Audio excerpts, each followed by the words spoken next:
पाकिस्तान की एक permanent policy रही है कि ब्लीड इंडिया बाय 1000 कट्स, और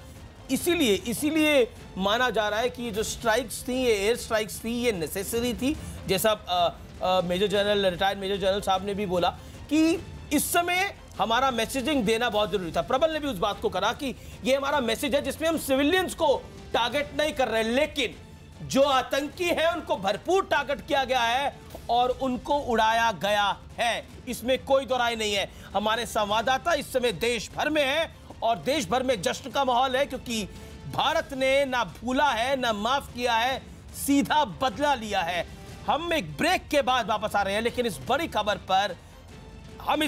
बने हुए हैं। फिलहाल हम ब्रेक नहीं ले रहे, हम इस बड़ी खबर पर बने हुए हैं, क्योंकि कहीं ना कहीं जिस तरह की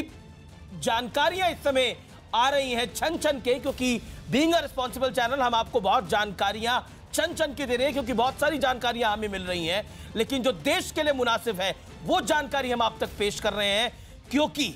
इस समय देश के अंदर जोश के साथ होश भी रखने की बहुत जरूरत है। मेजर जनरल आर्या,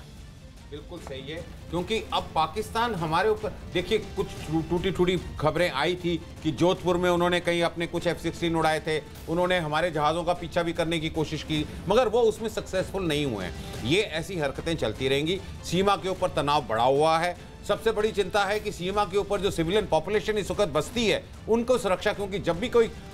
सीमा के ऊपर गोला बारूद चलेगा दोनों तरफ से, तो उसमें सिविलियन पॉपुलेशन को भी नुकसान होता है। उनको शिफ्ट करना पड़ेगा, उनको शेल्टर्स में ले जाना पड़ेगा।